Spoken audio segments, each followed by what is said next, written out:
નમસ્કાર મિત્રો, આજે આપણે સ્ટાન્ડર્ડ 10th ની ઇંગ્લિશની ટેક્સ્ટબુકમાં પોએમ 1 ડિસ્કસ કરવા જઈ રહ્યા છીએ. પોએમનું નામ છે માય સોંગ અને પોએટ છે રવિન્દ્રનાથ ટાગોર. બરાબર. હવે પોએમ સ્ટાર્ટ કરતા પહેલા હું તમને રવિન્દ્રનાથ ટાગોર વિશે થોડી વાત કરું કે રવિન્દ્રનાથ ટાગોર છે એનું હુલામણું નામ છે ગુરુદેવ. રવિન્દ્રનાથ ટાગોરનો જન્મ 7th May 1861માં થયો હતો અને એનું ડેથ 7th August 1941માં થયો હતો.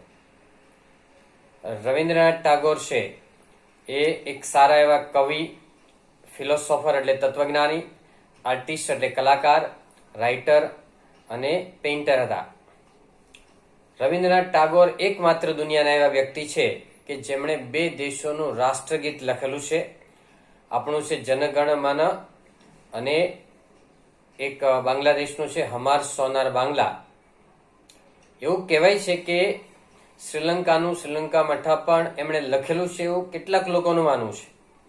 કેટલાક લોકોનું માનવું એવું છે કે બીજા કોઈ વ્યક્તિએ લખેલું છે રવિન્દ્રનાથ ટાગોરમાંથી પ્રેરણા લઈને. અને આપણું જનગણ મન તો 100 વર્ષ પહેલા લખાયેલું છે, પણ એની રાષ્ટ્રગીત તરીકે એને સ્વીકારવામાં આવ્યું હતું 1950 અને કે 1950ની અંદર. હવે આ રવિન્દ્રનાથ ટાગોર છે એમણે કલકત્તાની બાજુમાં એક શાંતિનિકેતન સંસ્થા સ્થાપી છે. એ શાંતિનિકેતન સંસ્થા છે એમાં આપણા late prime minister Indira Gandhi અને રાજીવ ગાંધીએ પણ એમાં સ્ટડી કર્યો. રવિન્દ્રનાથ ટાગોરને 1913ની અંદર 1913ની અંદર એક નોબેલ પ્રાઇઝ મળ્યો હતો. અને જ્યારે એને નોબેલ પ્રાઇઝ મળ્યો ત્યારે તે એશિયાના એકમાત્ર અને પહેલા એ નોબેલ પ્રાઇઝ વિનર હતા 1913ની અંદર, એટલે પણ 100 વર્ષ પહેલાની આસપાસ. અને એ 1913ની આસપાસ એમણે જનગણ મનની રચના કરી છે એની આસપાસ. અને રવિન્દ્રનાથ ટાગોરને જે નોબેલ પ્રાઇઝ મળ્યો હતો તો એનો સબ્જેક્ટ હતો ગીતાંજલિ, એટલે કે કાવ્ય સંગ્રહ છે. લિટરેચર એટલે સાહિત્ય માટેનું નોબેલ પ્રાઇઝ મળેલો હતું, ગીતાંજલિ કાવ્ય સંગ્રહ માટે. હવે એ ગીતાંજલિની અંદર 150 કરતા વધારે ગીતો છે અથવા પોએમ છે, કવિતાઓ છે એની અંદર રચવામાં આવી છે. હવે આ રવિન્દ્રનાથ ટાગોર છે આપણે પણ એના માટે ગૌરવ લઈ શકીએ. રવિન્દ્રનાથ ટાગોર માટે એટલા માટે, આપણે દેશના તો ખરા જ, પણ એ અમદાવાદની રહ્યા હતા. શરૂઆતની અંદર જે કવિતાઓ રચવાની શરૂઆત કરી, કમ્પોઝ કરવાની શરૂઆત કરી, ત્યારે તે અમદાવાદની અંદર રહેતા હતા. એટલે આપણે વિશેષ ગૌરવ લઈ શકીએ. આમ તો આપણા દેશના છે એટલે આપણે ગૌરવ લઈ જ શકીએ, પણ આપણે વિશેષ ગૌરવ લઈ શકીએ એવા વ્યક્તિ છે. અને એની જે સંસ્થામાં બીજા અમર્ત્ય સેનને ઇકોનોમિક્સનું નોબેલ પ્રાઇઝ મળેલું છે. એ અમર્ત્ય સેનના ફાધર છે ને એની અંદર ક્લાર્ક હતા શાંતિનિકેતન સંસ્થામાં. શાંતિનિકેતનની અંદર અને નોબેલ પ્રાઇઝ ચોરાઈ ગયું હતું, પછી પાછું મૂકી પણ ગયા છે. આપણા દેશમાંથી 7-8 લોકોને મળેલું છે. કોને કોને મળ્યું છે, કયા સબ્જેક્ટમાં મળ્યું છે, એ બહુ ઇન્ટરેસ્ટિંગ સબ્જેક્ટ છે. દુનિયામાં અમુક ફેમિલીમાં 4 લોકોને મળેલું છે, એક જ ફેમિલીમાં. તો એ પણ તમારે શોધવાનું. કોણે શરૂઆત કરાવી હતી, શા માટે નોબેલ પ્રાઇઝની શરૂઆત થઈ, કયા દેશમાંથી શરૂઆત થઈ, સ્વીડન દેશમાંથી શરૂઆત થઈ. ઘણા બધા પ્રશ્નો છે. નોબેલ પ્રાઇઝ વિશે ખૂબ જ ઇન્ટરેસ્ટિંગ ટોપિક છે, તમને જાણવા માટે બહુ મજા આવશે. તમે એ જાણજો. અને અમુક વર્ષો એ નોબેલ પ્રાઇઝ અમુક વર્ષોમાં નથી આપવામાં આવ્યા, અમુક વર્ષે જોઈન્ટલી આપવામાં આવેલું છે. એક આપણે ને પાકિસ્તાનની બેને જોઈન્ટ આપવામાં આવ્યું હતું. ત્યારે કોને આપવામાં આવેલું છે બેને અને શા માટે આપવામાં આવેલું છે એ પણ તમે જોજો. બહુ ઇન્ટરેસ્ટિંગ ઇતિહાસ છે નોબેલ પ્રાઇઝનો મિત્રો, તમને બહુ મજા આવશે. કારણ કે હું એની વાત કરું તો પાછો એ ઘણો બધો સમય લઈ જાય, એટલે હું બહુ એની વાત અત્યારે નહીં કરું. પણ આપણે પોએમ જે છે એની વાત કરવાની છે. એટલે તમે ગૂગલ ઉપરથી, યુટ્યુબ ઉપરથી એનો ઇતિહાસ ખાસ વાંચો. નોબેલ પ્રાઇઝનો ખૂબ જ તમને મજા આવશે એવો ઇતિહાસ છે. આપણા દેશમાં ખાસ જોવાનું કે આપણા દેશમાંથી કોને અને કયા સબ્જેક્ટ માટે મળેલું છે, એટલું તો તમને ખબર હોવી જોઈએ. Okay, now you come to page number 137. ટેક્સ્ટબુકની અંદર મિત્રો તમે 137માં પેજ ઉપર આવો. ટેક્સ્ટબુક, પેન અને નોટ લઈને બેસી જાઓ મિત્રો. પહેલા હું પોઈમ છે રીડ કરી અને પછી આપણે ડિસ્કસ કરીએ છીએ કે this song of wine will wind its music around you my child like the fond arms of love. This song of wine will touch your forehead like a kiss of blessing. When you are alone, it will sit by your side and whisper in your ear.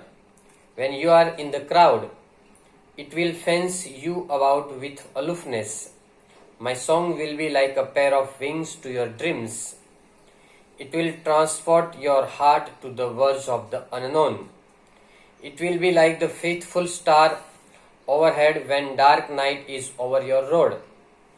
My sun will sit in the pupils of your eyes and will carry your sight into the heart of things. And when my voice is silent in death, my song will speak in your living heart. Rabindranath Tagore એમ કહે છે કે my song એટલે મારું ગીત.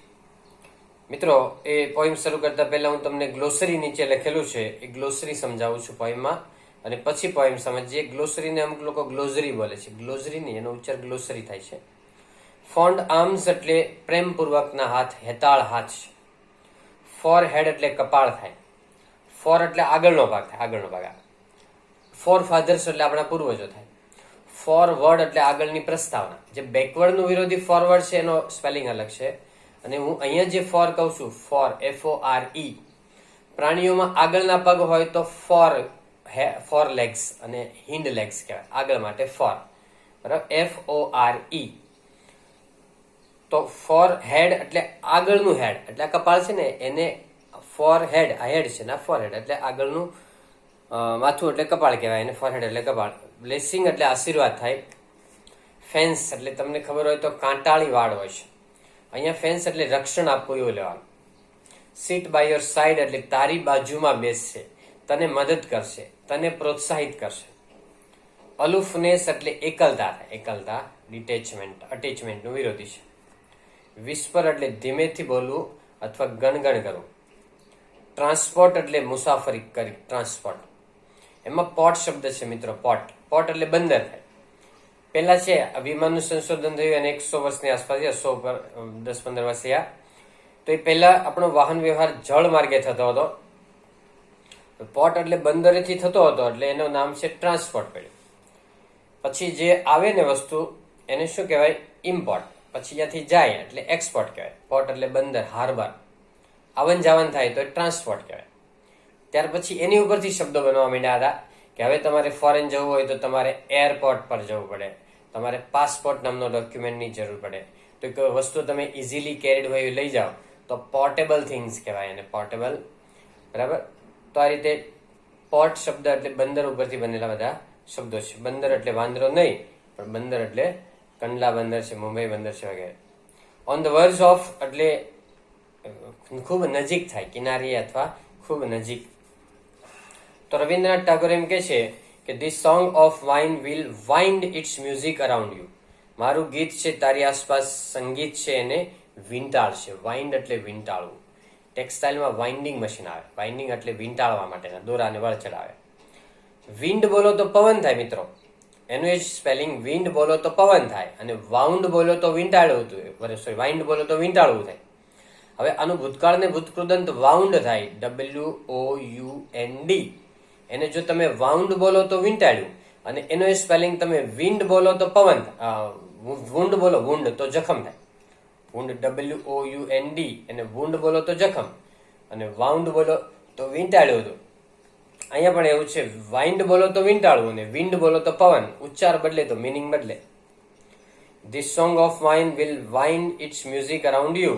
આ ગીત છે મારું, એનું સંગીત છે તારી આસપાસ વીંટળાશે. My child like the fond arms of love. બેટા, પ્રેમના હેતાળ હાથ છે, પ્રેમના હેતાળ હાથ તારી આજુબાજુમાં વીંટળાય એમ મારું આ ગીત છે, એનું મ્યુઝિક તારી આસપાસ વીંટળાશે. This song of wine will wind its music around you, my child, like the fond arms of love. બેટા, મારું આ ગીત છે એનું સંગીત તારી આજુબાજુમાં પ્રેમના હેતાળ હાથની જેમ વીંટળાશે. This song of mine will touch your forehead like a kiss of blessing. આ મારું ગીત છે એનો સ્પર્શ તારા કપાળમાં આશીર્વાદનું ચુંબન કરતા હોય એવું લાગશે. This song of mine will touch your forehead like a kiss of blessing. મારું આ ગીત છે એ તારા કપાળને સ્પર્શે એટલે જાણે કે આશીર્વાદનો ચુંબન થતું હોય એવું લાગશે. When you are alone, it will sit by your side and whisper in your ear. જ્યારે તું એકલા હોય, અલોન એટલે એકલા હોય ત્યારે તે તારી બાજુમાં બેસશે અને તારા કાનમાં ધીમેથી કહેશે. વિસ્પર એટલે ધીમેથી કહેશે. When you are in the crowd, it will fence you about with aloofness. જ્યારે તું ટોળામાં હોય ત્યારે તને એકલતા બક્ષશે એટલે થોડાક અલગ લઈને તારું રક્ષણ કરશે. ફેન્સ એટલે રક્ષણ કરવું થાય મિત્રો. જ્યારે તું when you are in the crowd, it will fence you about with aloofness. જ્યારે ટોળામાં હોય ત્યારે તે ફેન્સ એટલે કાંટાળી વાળ કેમ હોય એમ તારું રક્ષણ કરશે. with aloofness એટલે એકલતામાં તને થોડા દૂર લઈ અથવા તો તું બીજા કરતા સહેજ અલગ પડી જાય એમ તારું રક્ષણ થશે. My song will be like a pair of wings to your dreams. મારું આ ગીત છે એ તારા સ્વપ્નોને પાંખો આપશે એટલે તને પ્રગતિ કરવા માટે, વિકાસ કરવા માટે તને મોટિવેટ કરશે, તને ઇન્સ્પાયર કરશે, તને ઇન્કરેજ કરશે. મોટિવેટ કરવું એટલે મોટિવ આપણો હોય ધ્યેય, ગોલ, એના તરફ આપણી એનર્જીને ચેનલાઇઝ કરવાની. મિત્રો, તમે જેટલી એનર્જીને તમારી ચેનલાઇઝ કરી શકો એટલું તમે વધારે સારું રિઝલ્ટ મેળવી શકો. એવું વિવેકાનંદે કીધું છે, સ્વામી વિવેકાનંદે, કે એવરીબડી ઇઝ પોટેન્શિયલી ગોડ. દરેકની અંદર ભગવાન જેવી શક્તિ છે. જો તમે એ શક્તિને આમાં કામે લગાડો તો તમે ખૂબ સારું કામ કરી શકશો. અને રવિન્દ્રનાથ ટાગોર કહે છે કે મારું ગીત છે તને પ્રેરિત કરશે, પ્રોત્સાહિત કરશે, તારા સ્વપ્નોને પાંખો આપશે એટલે તને પ્રેરિત કરશે. It will transport your heart to the world of the unknown. તે તારું હૃદય છે એને અજ્ઞાત સુધી રૂપાંતર કરશે, સ્થળાંતર કરશે. ટ્રાન્સપોર્ટ એટલે સ્થળાંતર કરવું, વર્જ એટલે કિનારી થાય, ઓફ ધ અનનોન અને અજ્ઞાત, અજ્ઞાતની કિનારી સુધી તે તારા હૃદયને ટ્રાન્સપોર્ટ કરશે. It will be like the faithful star overhead van dark night is over your road. જ્યારે અંધકારમય રાત્રિ તારા રસ્તામાં હોય ત્યારે તે એક વફાદાર તારાની જેમ તને પ્રકાશ આપે. એટલે કે મિનિંગ એવો લેવાનો કે આપણે અંધારામાં તારો છે પ્રકાશ આપે. એમ જ્યારે આપણે દુઃખની અંદર હોય, મુશ્કેલી કે સકંજામાં હોય ત્યારે મારું ગીત છે તને એ મુશ્કેલીમાંથી બહાર કાઢશે, પ્રોત્સાહિત અને પ્રેરિત કરશે અને તને ખુશ કરશે. It will be like the faithful star overhead van dark night is over your road. જ્યારે તારા રસ્તામાં અંધકારમય રાત્રિ હોય ત્યારે તારલાની માફક તને અજવાળું આપશે અને કે તારા જીવનમાં દુઃખ આવે ત્યારે દુઃખમાંથી ઉગારવા માટેનો રસ્તો આપશે.